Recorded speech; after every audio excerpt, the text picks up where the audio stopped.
राम राम हरे हरे, हरे कृष्णा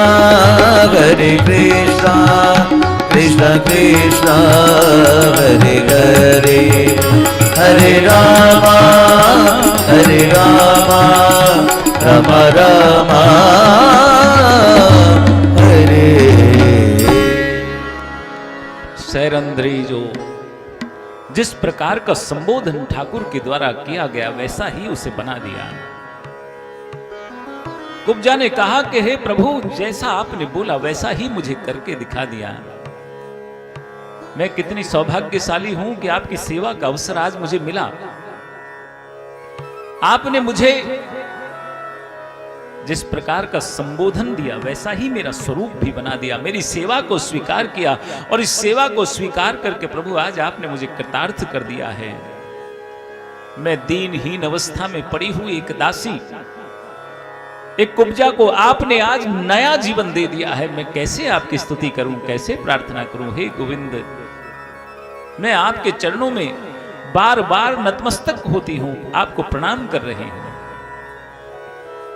कुब्जा ने कहा कि प्रभु आप मेरे घर पर चलें। भगवान बोले देख भैया, अभी तो नहीं जाएंगे, अभी तो हमने अक्रूर काका को भी मना कर दिया। तुम्हारे घर आएंगे हम एक दिन, पर अभी नहीं, क्योंकि अभी हम जिस काम के लिए आए हैं उस काम को पहले हमको करना है। अभी तो कंस मामा से भेंट करनी है, इसलिए हम तुम्हारे घर लेकिन एक दिन जरूर आएंगे, अवश्य आएंगे। और महाराज यहां से चलते चलते सबके सब ग्वाल बाल, भगवान श्री कृष्ण, बलदाऊ जी, सबके सब लोग पहुंच गए वहां धनुष यज्ञशाला में, जहां धनुष रखा हुआ था। अब वहां अनेक कई सारे सेवक वहां महाराज,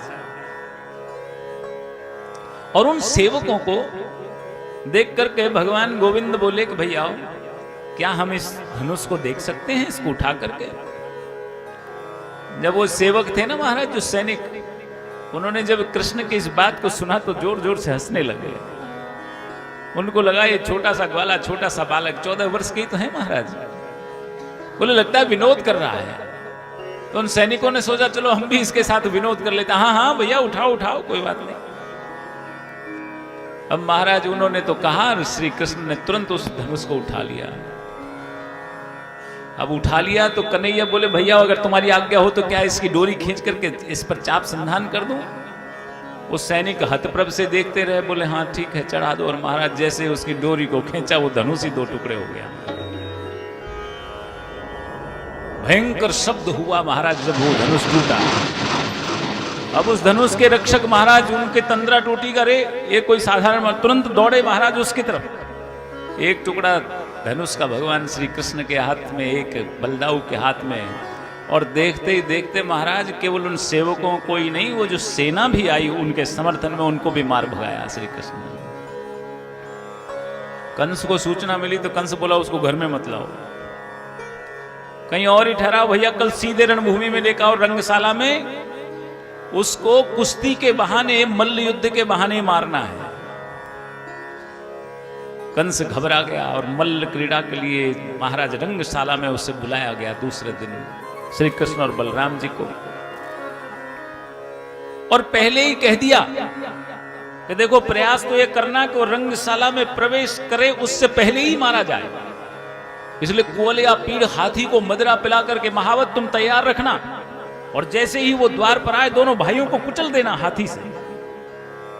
अब महाराज जैसी आज्ञा थी महाराज कंस की वैसा ही किया। महावत ने उसको हाथी को मदिरा पिला करके पागल बना दिया, मदमस्त कर दिया। और उसके बाद जैसे ही श्री कृष्ण और बलराम जी द्वार में प्रवेश करने लगे, उस हाथी को दौड़ाया महाराज महावत ने श्री कृष्ण की तरफ। दौड़ता हुआ हाथी जब भगवान श्री कृष्ण की तरफ आया तो तुरंत भगवान श्री कृष्ण ने उसके दोनों दांतों को पकड़ लिया महाराज, और 100 हाथ तक पीछे घसीटते ले गए, धकेलते ले गए। थोड़ी देर तो भगवान ने खेल किया उस हाथी के साथ, और उसके बाद उसको उछाल दिया आकाश में, धड़ाम से नीचे गिरा। उस हाथी के दोनों दांत भगवान श्री कृष्ण ने उखाड़ लिए और उस महावत का भी उद्धार कर दिया। एक हाथी दांत को भगवान श्री कृष्ण ने अपने कंधे पर रखा और एक को बलदाऊ जी ने। और महाराज उस रंगशाला में प्रवेश कर गए जिसमें दुनिया भर की भीड़ लगी हुई थी। अनेक जो है वहां पर पहलवान पहले से प्रतीक्षा कर रहे थे श्री कृष्ण बलदाऊ के आने की, ताकि उनको मल्लयुद्ध के बहाने मारा जा सके। और उस भीड़ में जब श्री कृष्ण को देखा लोगों ने, तो लोगों की भावना, किसी की क्या भाव था, किसी का क्या भाव था, किसी को कैसा रूप दिखाई दिया श्री कृष्ण को, किसी को कैसा रूप दिखाई दिया है। मल्लानामस निर्णिणाम नरवरः स्त्रीणाम स्मरो मूर्तिमान गोपानाम स्वजनो सताक्षति भुजाम शास्ता स्वपित्रो शिशुः मृत्युर्भोजपते विरांग विदुषाम तत्वं परम योगिनाम वृष्णीनां पददेवतेति विदितो रंगम गतः साग्रजः। जागी रही भावना जैसी प्रभु मूर्ति तिन देखी वैसी। पहलवानों को भगवान श्री कृष्ण ने वज्र के समान कठोर शरीर वाले व्यक्ति के दर्शन हो रहे हैं, तो साधारण मनुष्यों को नररत्न ही प्रतीत हो रहे हैं। स्त्रियों के सम्मुख जैसे साक्षात कामदेव ही खड़े हों, गोपों को उसमें अपना स्वजन दिखाई दे रहा है। दुष्ट राजाओं को कठोर दंडदायक शासक के दर्शन श्री कृष्ण में हो रहे हैं, तो वृद्ध पुरुषों को जैसे कोई बालक ही हो, शिशु दिखाई दे रहा है श्री कृष्ण में। कंस को तो जैसे साक्षात यमराज मृत्यु ही सामने खड़ी हो। अज्ञानियों को विराट, योगियों को परम तत्व और भक्तों को अपने इष्ट देव के दर्शन भगवान श्री कृष्ण में हुए। कहते हैं कि रौद्र, अद्भुत श्रृंगार, हास्य, वीर, वात्सल्य, भयानक, विवत्स, शांत, प्रेमा, भक्ति, सब प्रकार के रस के दर्शन भगवान श्री कृष्ण में वहां पर हुए। अब यहां जो मल्ल युद्ध के लिए तैयार बैठे थे, मुष्टिक, चारणूर, कूट, तोशल, छल, इन सब ने, चारणूर ने युद्ध की चुनौती दी। चारणूर ने भगवान श्री कृष्ण को, कृष्ण हमारे साथ मल्ल युद्ध करो। कन्हैया बोले देखो भैया, हमने कभी पहले तो किया नहीं मल्ल युद्ध, क्योंकि हम तो गैयाएं चराने वाले ग्वाले हैं, हमको अनुभव नहीं है लड़ाई झगड़े का, इसलिए हमें तो क्षमा करो, तुम किसी और के साथ करो। मुष्टिक बोला नहीं नहीं, हमने तुम्हारी पहलवान वीरता के किस्से सुने हैं, तुमने अभी अभी कोले या पीड़ हाथी को मारा है, आओ हमारे साथ मल्ल युद्ध करो। भगवान श्री कृष्ण और बलदाऊ मना करते रह गए, वो दोनों टूट पड़े महाराज। भगवान ने देखा भाई अब ये मामा के सेवक नहीं मान रहे हैं, तो कोई बात नहीं, इनकी सेवा भी जरूरी है। और महाराज कृष्ण भगवान चारणूर के साथ मल्ल युद्ध करने लगे, तो मुष्टिक के साथ बलराम जी, और जब वो दोनों हार नहीं पाए दोनों पहलवानों से, तो उसके बाद तो कूट, तो सलसल जितने भी पहलवान थे सब टूट पड़े। और भगवान ने एक एक करके महाराज इन सब का उद्धार किया, और तुरंत उछल करके चढ़ गए जहां सिंहासन पर कंस बैठा हुआ था, और कंस को तुरंत बाल पकड़कर उठा लिया। प्रगृह्य केशेषु चलत किरीटम निपात्य रंगोपरि तुंग मंचा तस्योपरिष्टात् स्वयमब्जनाभः पपात विश्वाश्रय आत्मतंत्रः।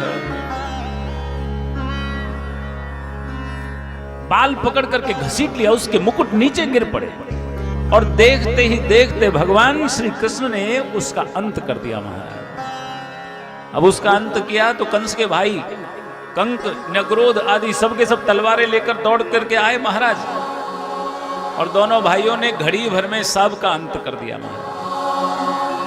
अब जब कंस मारा गया तो सबसे पहले कृष्ण और बलदाऊ सीधे सबसे पहले बंदी गृह गए, और माता देवकी और वसुदेव जी को सबसे पहले मुक्त कराया। और जब सब मुक्त कराया तो भगवान श्री कृष्ण ने कहा कि हे पिताश्री, हमें क्षमा कीजिएगा कि हमारे और बलदाऊ के पुत्रों के होते हुए भी आपको इतने दिन बंदी गृह में रहना पड़ा। वसुदेव देवकी कहते हैं कि हमको इसका जरा सा भी कष्ट नहीं है, जरा भी पछतावा नहीं है, क्योंकि तुम्हारे जैसे पुत्रों को प्राप्त करके हम तो धन्य हैं, क्योंकि तुम्हारे कारण आज ये दुष्ट राक्षस का कम से कम अंत हुआ है। और महाराज उग्रसेन जी को राजा बना दिया गया मथुरा का।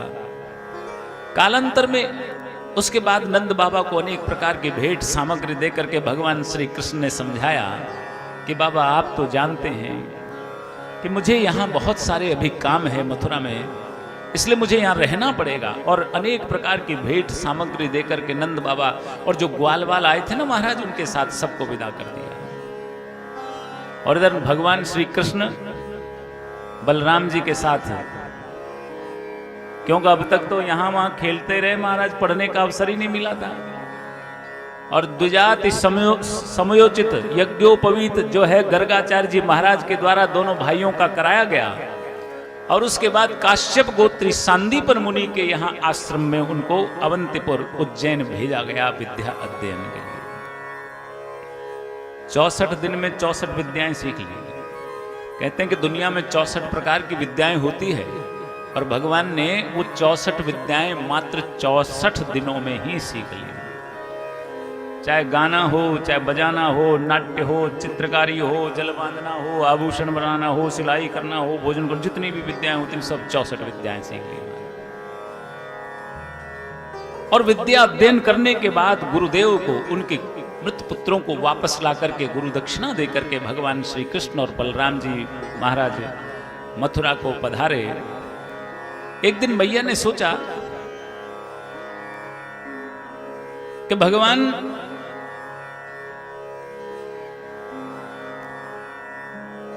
माता देवकी ने सोचा कि 14 वर्ष तक मेरा लाला मुझसे दूर रहा और मैंने कभी भी अपने लाला को अपने हाथों से भोजन नहीं बना करके खिलाया। और 14 वर्ष बाद जब आया भी तो सांदीपनी आश्रम में भेज दिया गया विद्या अध्ययन के लिए। तो आज पहली बार माता देवकी ने अपने छोटे बालक के लिए, अपने कृष्ण के लिए, कन्हैया के लिए अपने हाथों भोजन बनाया महाराज। और भोजन बना करके थाली में परोस दिया तो उन्हें याद आया कि मेरे लाला को माखन बहुत प्रिय है, और माखन प्रिय है इसलिए वो थाली परोस दी महाराज। और थाली परोसी महाराज तो थाली को देख करके थाली में एक कोने में जब देखा माखन रखा हुआ है तो भगवान श्री कृष्ण के नेत्रों में आंसू बहने लगे महाराज। श्री कृष्ण के नेत्रों में आंसू देखे तो मां रोने लगी और तुरंत दौड़ती हुई गई वसुदेव जी के पास। और वसुदेव जी से जाकर के कहने लगी कि क्या कभी आपने कान्हा से जाकर के पूछा है कि उसको मथुरा में किसी प्रकार का कोई कष्ट तो नहीं है? क्योंकि मैंने आज लाला के नेत्रों में आंसू देखे हैं। आपने कभी सुध भी ली है अपने बेटे की? वसुदेव जी कहते हैं कि हे देव कि तुम तो जानती हो जितना तुमने उसे देखा है उतना ही मैंने देखा है, जितना तुम उसे जानती हो उतना ही मैं उसे जानता हूं। मैं नहीं जानता कि मथुरा में उसको कोई कष्ट है या नहीं, परंतु तुम चिंता मत करो। मैं अभी उद्धव को बोलता हूं, उद्धव जाकर के श्री कृष्ण को समझाएंगे ताकि अगर उनको किसी प्रकार का कोई दुख, कोई कष्ट भी होगा तो उद्धव उनको समझा करके शांत करेंगे। वसुदेव जी ने तुरंत उद्धव को बुलाया, उद्धव से कहा कि उद्धव जाओ देखो तो सही कि मथुरा में कन्हैया को किसी प्रकार का कोई दुख तो नहीं है, कोई कष्ट तो नहीं है। और उद्धव महाराज जा पहुंचे और उद्धव ने जाकर के श्री कृष्ण से पूछा कि हे गोविंद, हमने सुना है कि आपके नेत्रों में अश्रु देखे गए हैं। माता देवकी, वसुदेव जी बहुत दुखी हैं इस बात को लेकर के। क्या आपको यहाँ किसी प्रकार का कोई कष्ट तो नहीं है? उद्धव जी ने जब ये बात कही कि मथुरा में किसी प्रकार का कोई कष्ट तो नहीं है, तो गोविंद कहते हैं कि उद्धव, ये मथुरा तो सोने की नगरी है, यहाँ किसी प्रकार का भला कष्ट कैसे होता है? उद्धव मोहि ब्रज बिसरत नाही, उद्धव मोहि ब्रज बिसरत नाही। हंस सुता को सुंदर कलरव और कुंजन की छाही, उद्धव मोहि ब्रज बिसरत नाही। यह मथुरा कंचन की नगरी, मणिमुक्ता जेहि माही।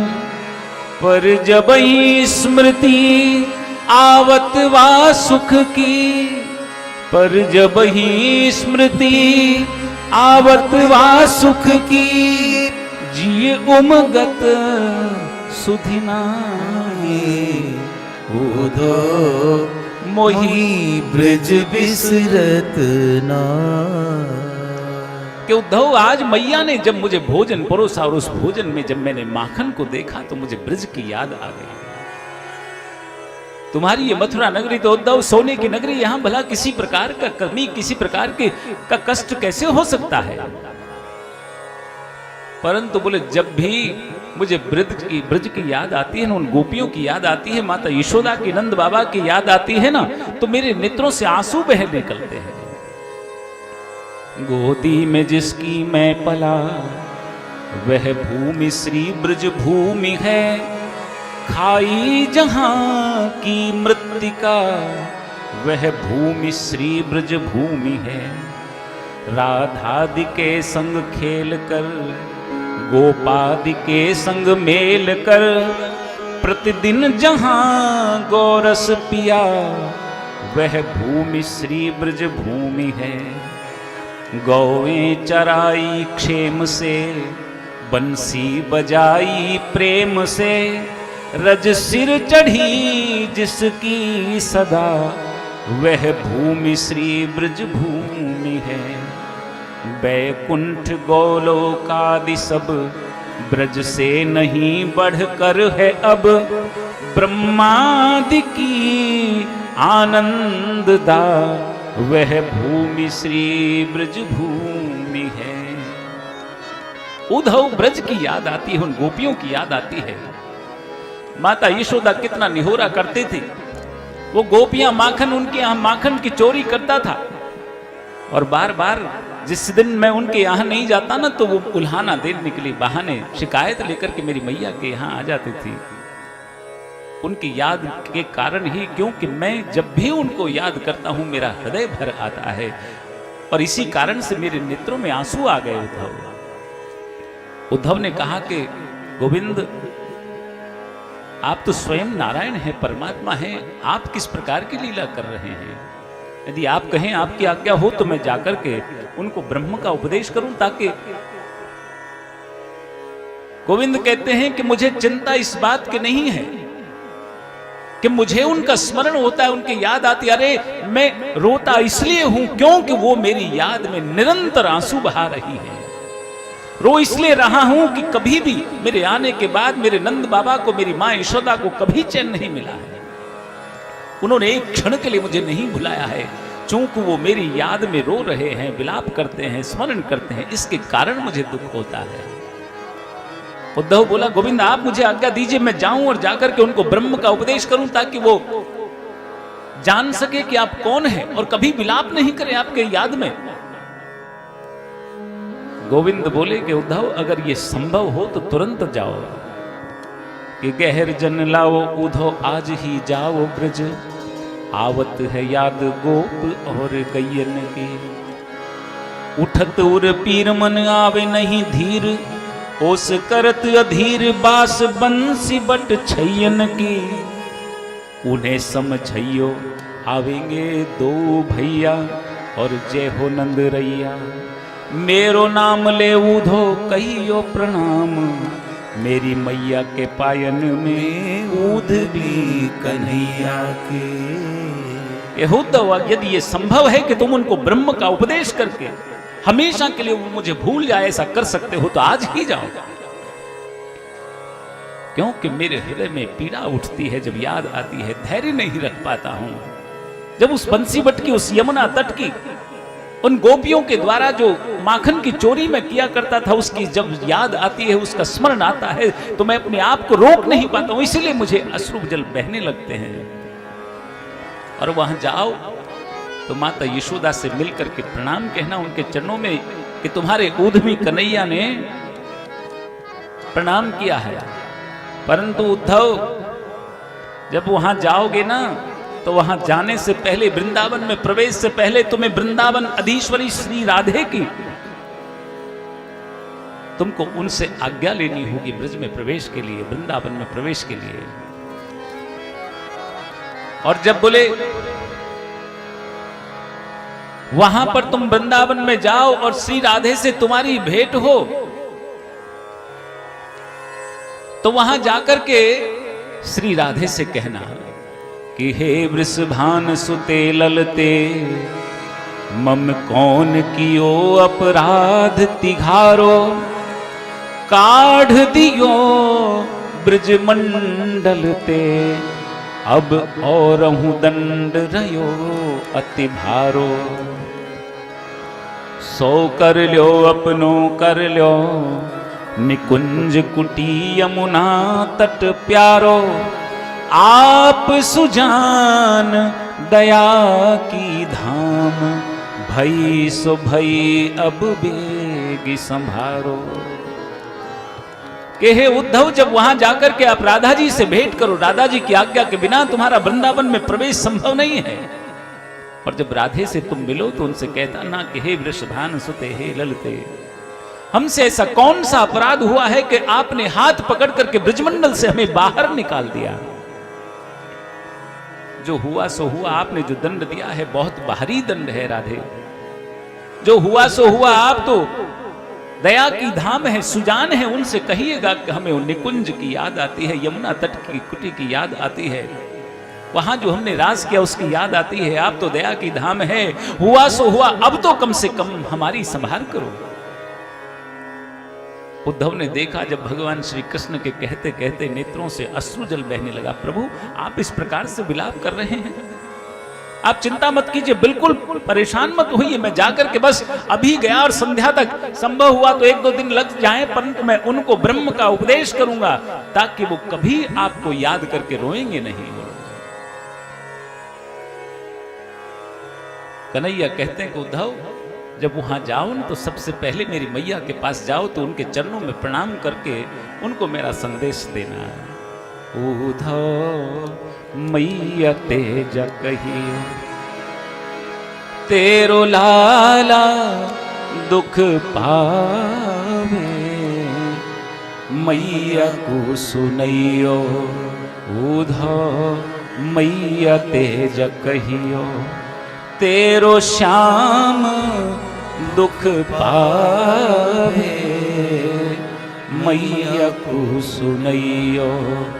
उद्धव मैया तेज कहियो, तेरो लाला दुख पावे, मैया को सुनैयो।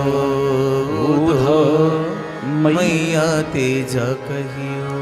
उद्धव, जब वहां पर जाओ और मैया को प्रणाम करके मेरा नाम लेकर के संदेश दो तो मैया से कहना कि मैया तेरी बहुत याद आती है, मैं आपको भुला नहीं पा रहा हूं। कहना कि याद आती है उस क्षण की जब तुम मुझे माखन रोटी खिलाया करती थी। कभी थोड़ी देर के लिए अपने नेत्रों से ओझल हो जाता था तो कनुआ कनुआ कहकर के पुकारा करती थी।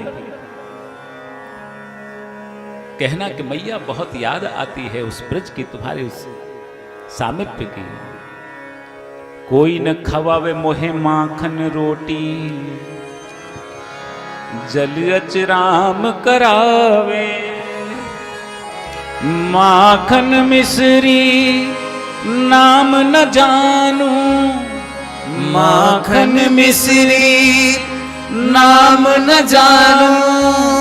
कनवा कह के कोई ना भुलावे, मैया को सुनियो।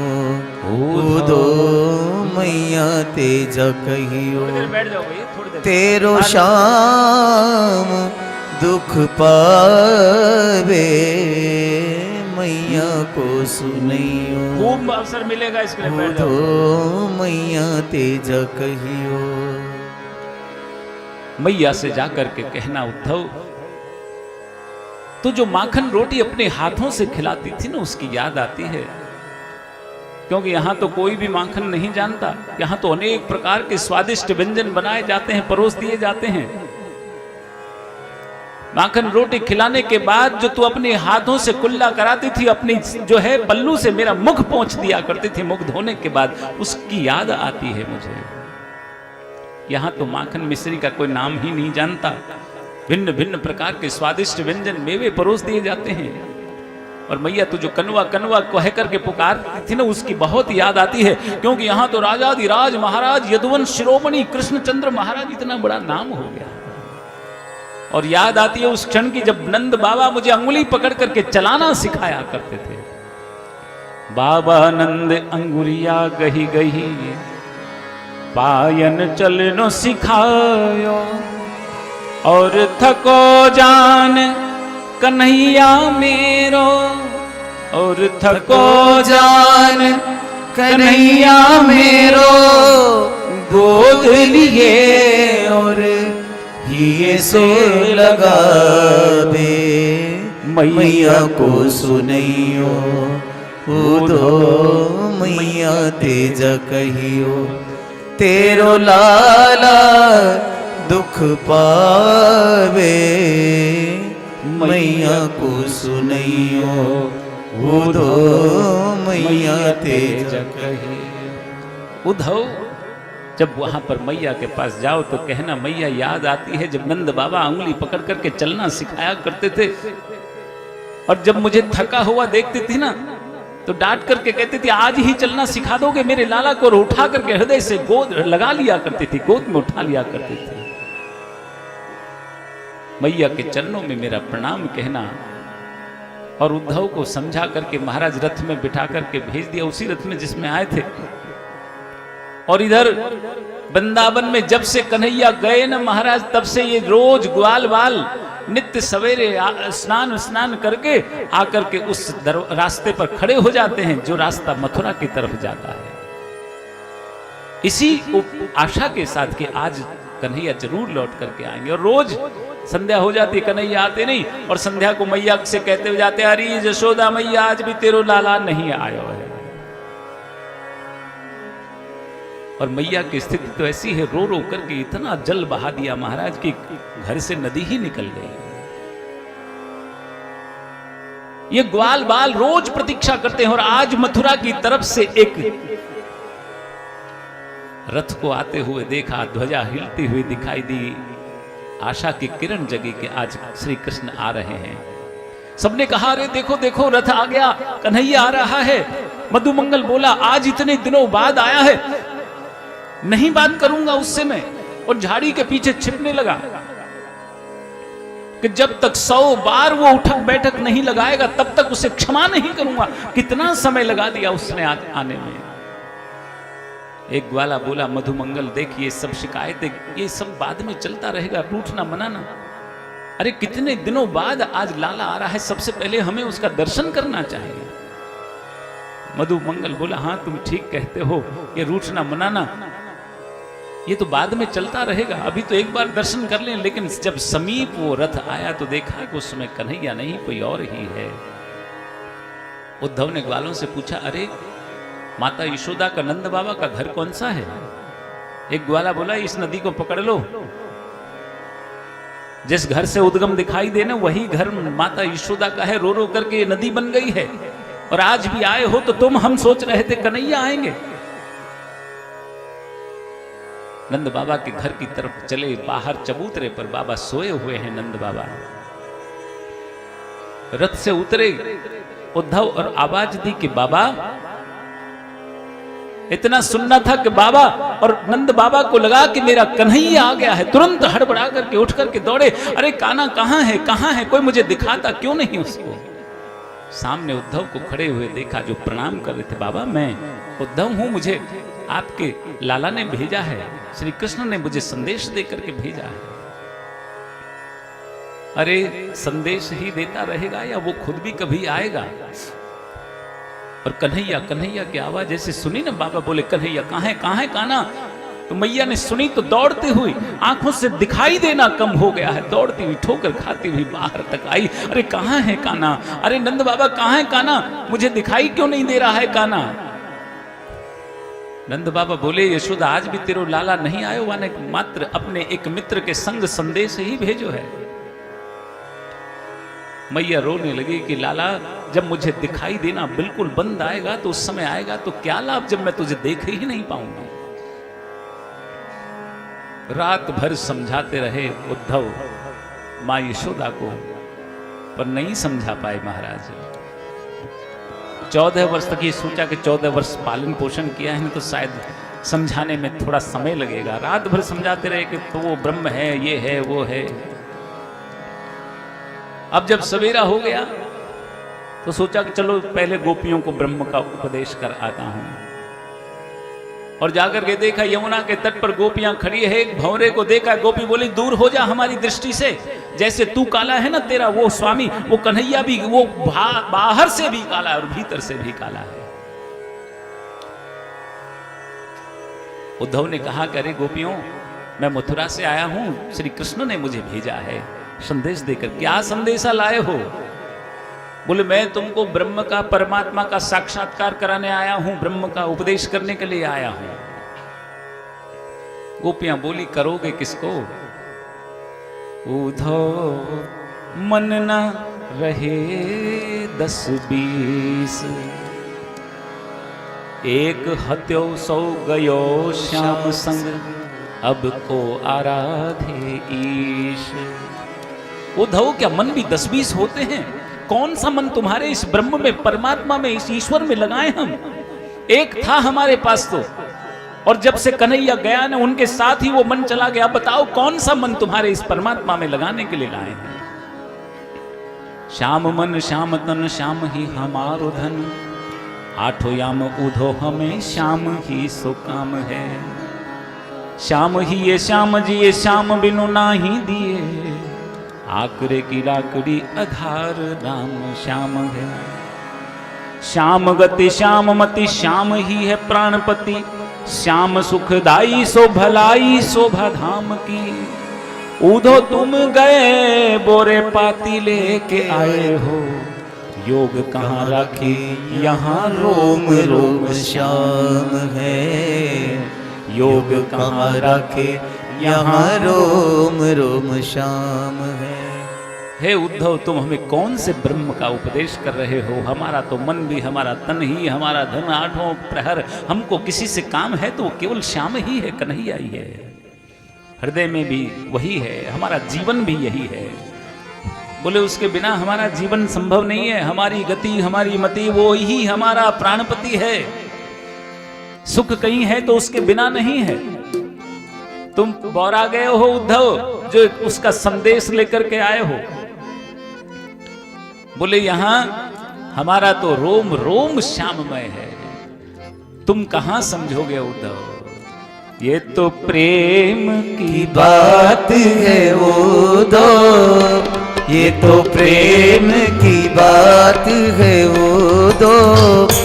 बंदगी तेरे बस की नहीं है, ये तो प्रेम की बात है उद्धव। बंदगी तेरे बस की नहीं है, यहाँ सर्द के होते सौदे, यहाँ सर्द के होते हैं सौदे। आशिकी इतनी सस्ती नहीं है, ये तो प्रेम की बात है उद्धव।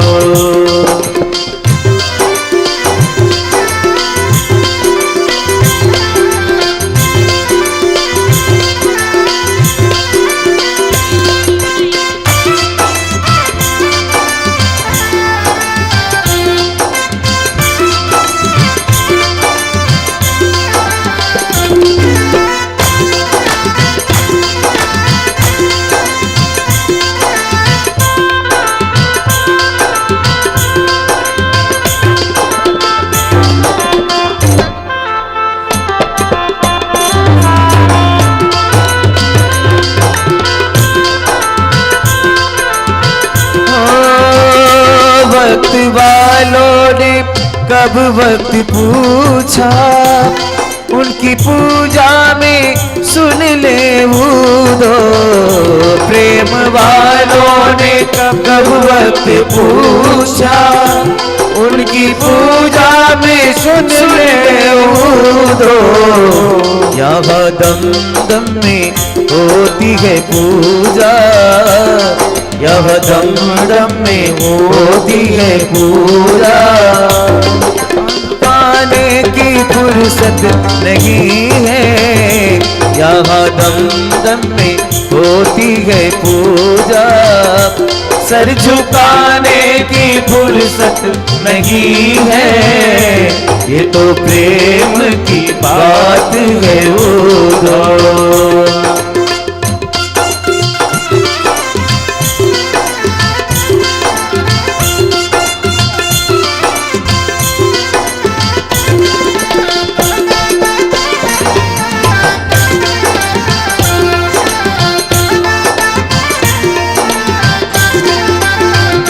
श्याम प्यारे की मस्ती में डूबे, उन्हें क्या परवाह जिंदगी की, जो असल में है मस्ती में डूबे, उन्हें क्या परवाह है जिंदगी की, जो उतरती है चढ़ती है मस्ती, जो उतरती है चढ़ती है मस्ती, वो हकीकत में मस्ती नहीं है, जो उतरती है चढ़ती है मस्ती, वो हकीकत में मस्ती नहीं है, ये तो प्रेम की बात है वो दो।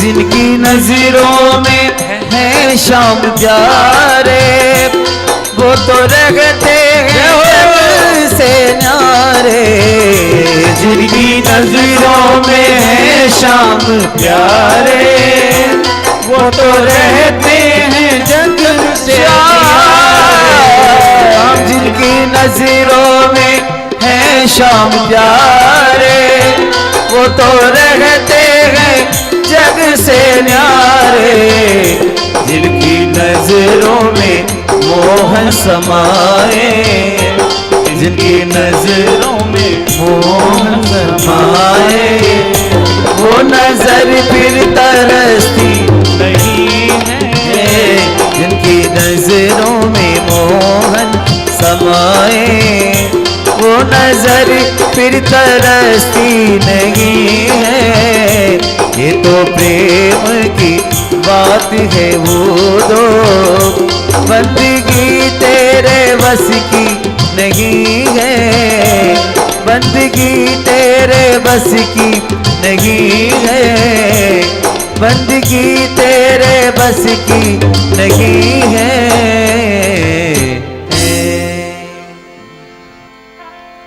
उद्धव आए थे ज्ञान का ब्रह्म का उपदेश करने के लिए। ये गोपियां बोली कि उद्धव ये तुम्हारी बस की बात नहीं है, तुम नहीं समझ सकते हो।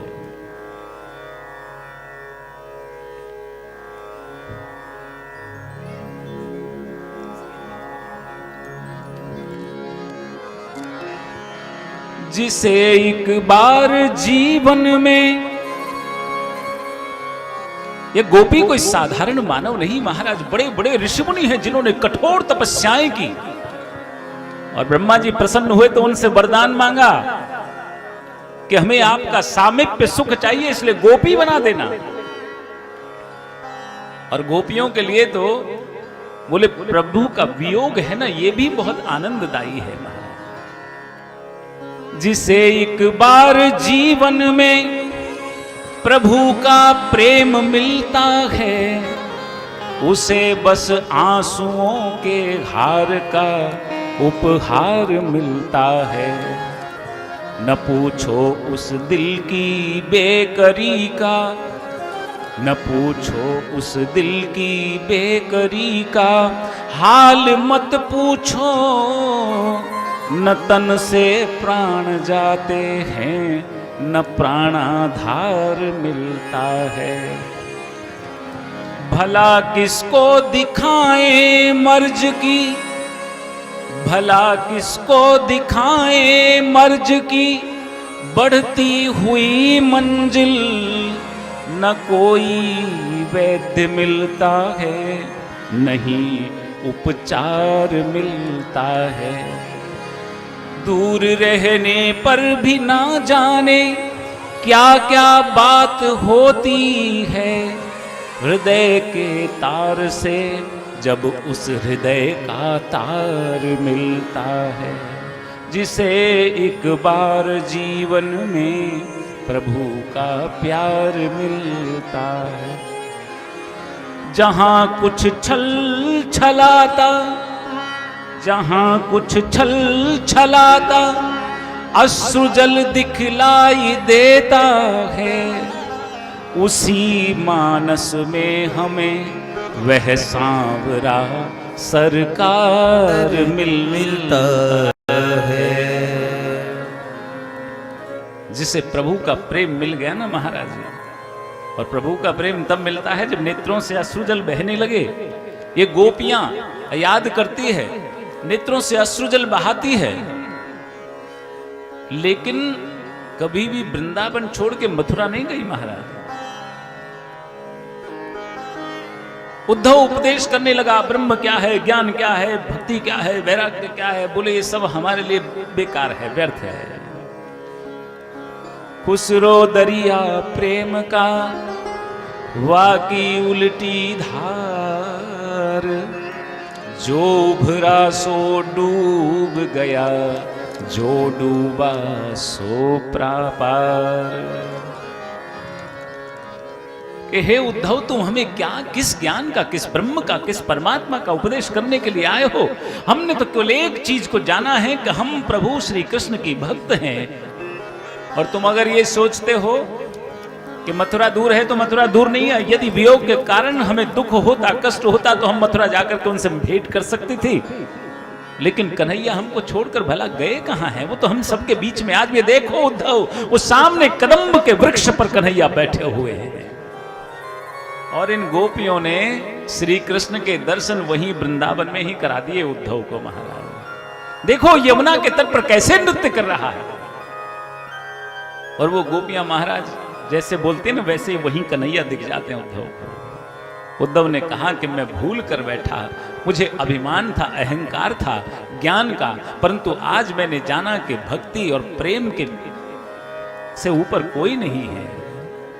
ऊधो सूधो है चलो, अरे सुन गोपिन के बोल, ज्ञान बजाई डुम डुमी, प्रेम भजायो ढोल। आया तो ज्ञान का उपदेश करने के लिए था, परंतु प्रेम और भक्ति का पाठ पढ़ करके गया उद्धव। और अब तो आए तो ये कह करके थे कन्हैया से, कन्हैया चिंता मत करो, एक दो दिन में आ जाऊंगा, पर 6 महीने यहां रहे वृंदावन में उद्धव, और 6 महीने तक रोज गोपियों से यमुना के तट पर बैठकर भगवान श्री कृष्ण की बाल लीलाएं सुनते।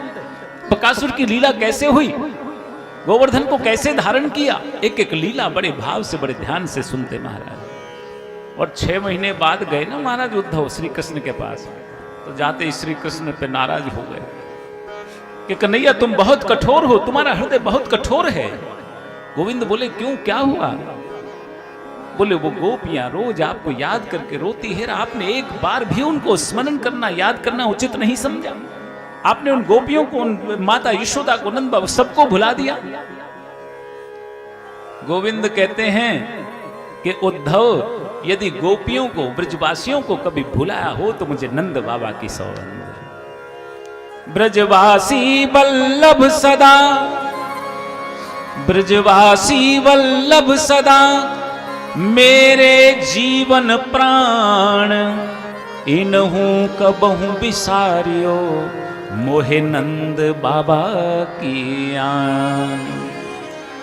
कि उद्धव, यदि इन ब्रजवासियों को कभी भुलाया हो तो मुझे नंद बाबा की सौगंध, वो तो मेरे जीवन प्राण है, मैं भला उनको कैसे भुला सकता हूं महाराज। गोपियों ने तो श्री कृष्ण के दर्शन कराए थे वृंदावन में, और भगवान श्री कृष्ण ने उन गोपियों के दर्शन वहां मथुरा में करा दिए। ले देखो सामने वो गोपियां खड़ी हैं, दूर थोड़े ही ना है महाराज। अक्रूर जी के घर भी गए कन्हैयास, कुब्जा के घर भी गए। इधर महाराज जब से कंस को मारा था ना भगवान कृष्ण ने, तो कंस का ससुर है जरासंध, अस्ति और शास्ति का पिता। और जब कंस मारा गया तो जरासंध ने सौगंध ली थी कि इन यदुवंशियों को मैं कभी चैन से नहीं बैठने दूंगा, और यदुवंशियों के नाश का संकल्प कर लिया, उसने निश्चय कर लिया। और 23 अक्षौहिणी सेना लेकर के उसने मथुरा पर आक्रमण कर दिया महाराज। और युद्ध हुआ, परंतु भगवान से गोविंद से कौन जीत सकता था वाला। एक बार हारा, 2 बार हारा, पर वो भी चैन से नहीं बैठता महाराज, बार बार आक्रमण करता। 17 बार उसने आक्रमण किया और 17 बार ही भगवान श्री कृष्ण ने उस जरासंध को पराजित किया।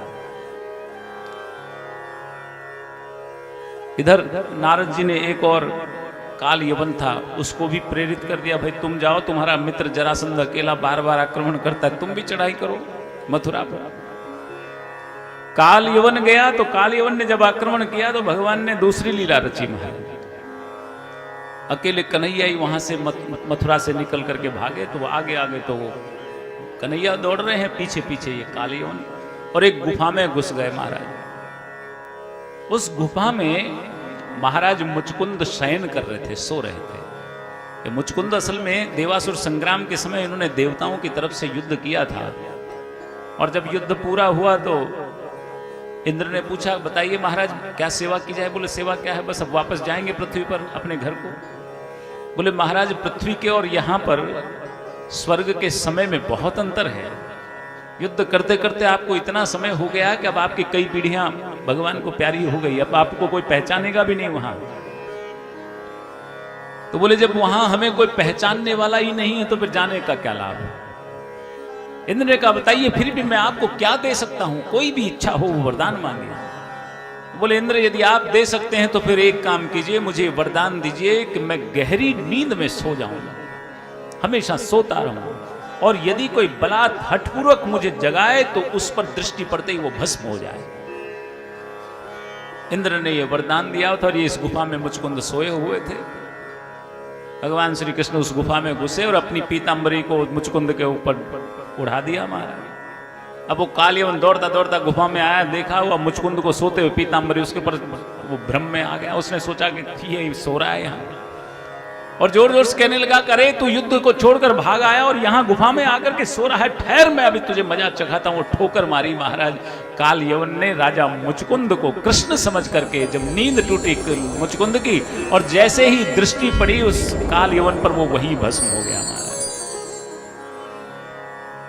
राजा मुचकुंद को भगवान ने कृतार्थ किया, अपना लोक प्रदान किया। उसके बाद लौट करके आया, 18वीं बार फिर तैयारी जरासंध की युद्ध आक्रमण के लिए। लेकिन इस बार उन्होंने किसी के कहने पर ब्राह्मणों का पहले अनुष्ठान कराया। बोले पहले ब्राह्मणों का अनुष्ठान पर बैठाओ, फिर आक्रमण के लिए जाऊंगा। कन्हैया को सूचना मिल गई कि 18वीं बार फिर आ रहा है जरासंध, और बोले इस बार तो ब्राह्मणों को अनुष्ठान पर बिठाया है विजयश्री के लिए। इधर ब्राह्मणों के अनुष्ठान की मर्यादा, इधर बार बार रोज रोज इसका आक्रमण। अब कुछ करना पड़ेगा। और उन्होंने विश्वकर्मा को प्रेरित किया और समुद्र में द्वारिकापुरी का निर्माण कराया, और नींद में ही महाराज सब मथुरावासियों को वहां पहुंचा दिया। अब केवल बचे बलदाऊ और कन्हैया महाराज। जब जरासंध ने आक्रमण किया तो महाराज जैसे ही वो आया, भगवान श्री कृष्ण और बलदाऊ दोनों मथुरा नगरी को छोड़कर भागे महाराज, एक पर्वत पर चढ़ गए। अब जब पर्वत पर चढ़े तो जरासंध ने उस पर्वत को चारों तरफ से घेर लिया। बोले अब ये उतरेगा कैसे, चारों तरफ आग लगा दो महाराज। और पूरे पर्वत को उसने चारों तरफ से आग में झोंक दिया महाराज। परंतु श्री कृष्ण और बलराम जी समुद्र में कूदे और द्वारिकापुरी जा पहुंचे महाराज। जरासंध तो सोच रहा था कि वो दोनों भाई मर गए हैं, और वो वहां द्वारिकापुरी जा पहुंचे महाराज। विश्वकर्मा के द्वारा बनाई गई ये द्वारिकापुरी अचिंत शक्ति से पहले ही पहुंचा दिया गया था सबको। और यहां पर पहुंचे और जाकर के महाराज सबसे पहले बलदेव जी का विवाह करवाया महाराज रेवती के साथ। विवाह हुआ। उधर एक दिन दरबार में बैठे थे द्वारकापुरी में महाराज श्री कृष्ण और बलदाऊ जी। उसी समय कुछ ब्राह्मण लोग पधारे महाराज, संत लोग, और संतों ने कहा कि महाराज हम विदर्भ देश से आए हैं, वहां के राजा भीष्मक उनके पुत्री है जिसका नाम है रुक्मिणी, उन्होंने एक संदेश भेजा है। महाराज श्री कृष्ण ने कहा कि अगर संदेश भेजा तो आप पढ़ करके सुना दीजिए, और उन्होंने संदेश पढ़ करके सुनाया।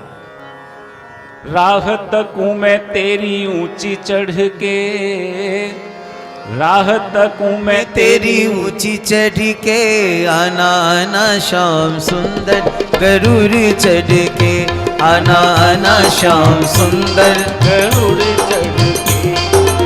राग तकूं मैं तेरी ऊंची चढ़ के, राग तकूं मैं तेरी ऊंची चढ़ के, आना आना श्याम सुंदर गरुड़ चढ़ के, आना आना श्याम सुंदर गरुड़ चढ़ के।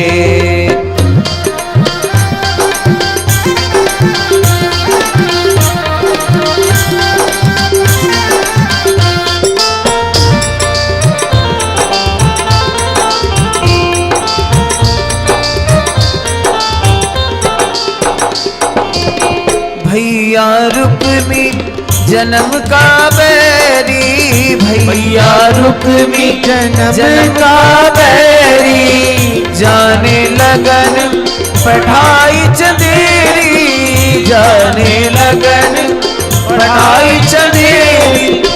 आया शिशुपाल सिर मोर धर के, आया शिशुपाल सिर मोर धर के, आना आना श्याम सुंदर गरुड़ चढ़ के, आना आना श्याम सुंदर गरुड़ चढ़ के।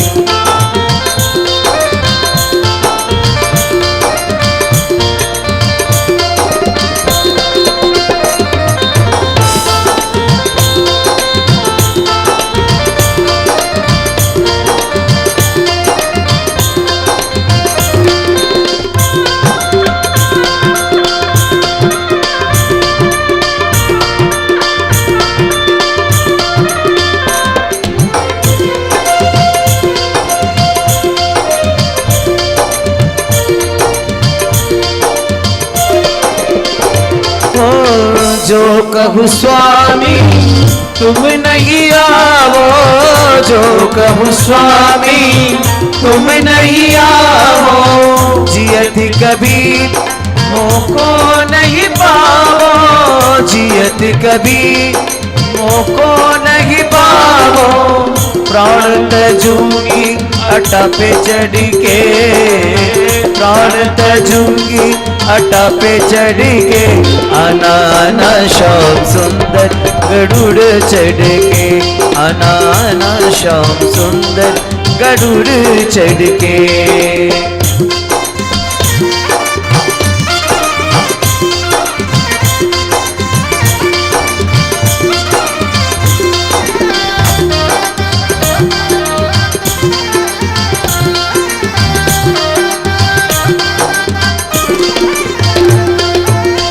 गौरी पूजन को मैं जाऊं, गौरी पूजन को मैं जाऊं, ऐसो नाथ समय ना पाऊं, ऐसो नाथ समय ना पाऊं। ले चलो मोहे रथ बिठा के, ले चलो मोहे रथ बिठा के, आना आना श्याम सुंदर गरुड़ चढ़ के, आना आना श्याम सुंदर गरुड़ चढ़ के।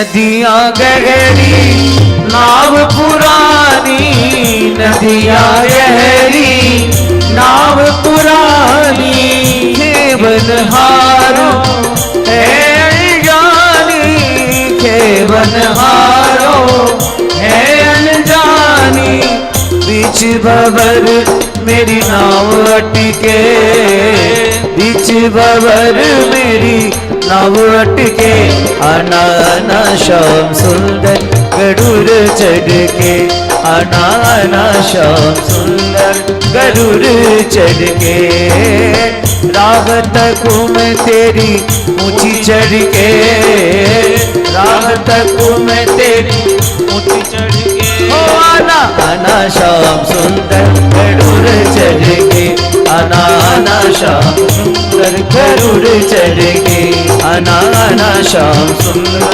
गरुड़ चढ़ के, आना आना श्याम सुंदर गरुड़ चढ़ के।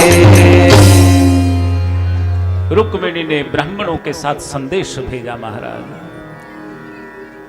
श्रुत्वा गुणान् भुवन सुंदर शृण्वतां ते, निर्विश्य कर्ण विवरे हरतोंगतां पम, रूपम दृशां दृश्यमताम् अखिलार्थ लाभम, त्वय्यच्युत विशत चित्रम पत्रपम में। ब्राह्मणों ने आकर के संदेश दिया कि महाराज हम भीष्मक नरेश की पुत्री रुक्मिणी का संदेश लेकर के आए हैं। उसके भाई रुक्मी ने